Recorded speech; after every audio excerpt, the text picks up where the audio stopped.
নমস্কার, আপনারা দেখছেন পানি ট্যাঙ্কি টাইমস। পুজোর মৌসুমে রক্তের সংকট মেটাতে রক্তদান শিবিরের আয়োজন করল খড়িবাড়ি ব্লক তৃণমূল কংগ্রেস। রবিবার খড়িবাড়ি তৃণমূল কংগ্রেসের কার্যালয়ে রক্তদান শিবিরের আয়োজন করা হয়। এদিন তৃণমূল কংগ্রেসের নেতা কর্মীরা রক্তদান করেন। 50 ইউনিট রক্তে লক্ষ্যমাত্রা রেখে দুপুর পর্যন্ত 25 ইউনিট রক্ত সংগৃহীত হয়েছে। রক্তদান জীবনদান। অসহায় মানুষের পাশে দাঁড়ানো তৃণমূল কংগ্রেসের প্রধান কর্তব্য জানান খড়িবাড়ি ব্লক তৃণমূল কংগ্রেসের সভাপতি কেশরী মোহন সিংহ। পরবর্তী আরও খবর জানতে অবশ্যই চোখ রাখুন শুধুমাত্র পানি ট্যাঙ্কি টাইমসের পর্দায়।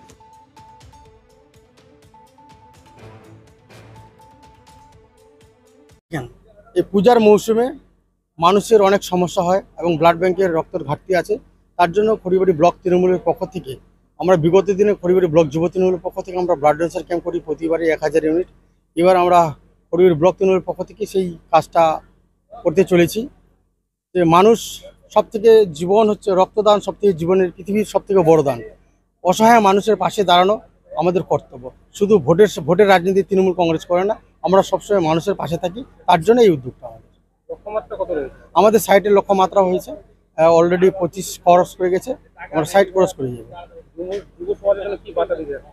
যুব সমাজে বলতে যাচ্ছি যে ভালো সমাজকে শুধু নিজেরটা না, সমাজের জন্য চিন্তা করতে হবে। শুধু আমার বলে কিছু নাই, সমাজ আছে বলে আমরা আছি।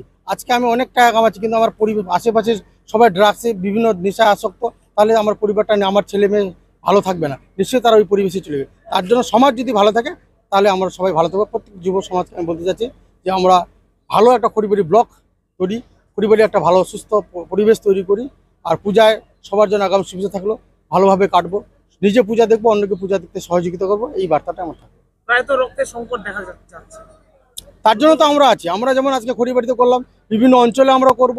আর তার জন্য আমরা 50 ইউনিট করে করছি, যে রেগুলার 3 মাস অন্তর অন্তর করবো। আমরা একসাথে করলে পরবর্তীতে 6 মাসের পরে আমরা সেই রক্তটা পাচ্ছি না। এই জন্য আমার এলাকার জন্য ঘাটতি না এবং মেডিকেলের ঘাটতিটা চিন্তা করে আমরা 50 ইউনিট করে বা 60 ইউনিট করে আমরা রক্তটা পরিষেবাটা করছি।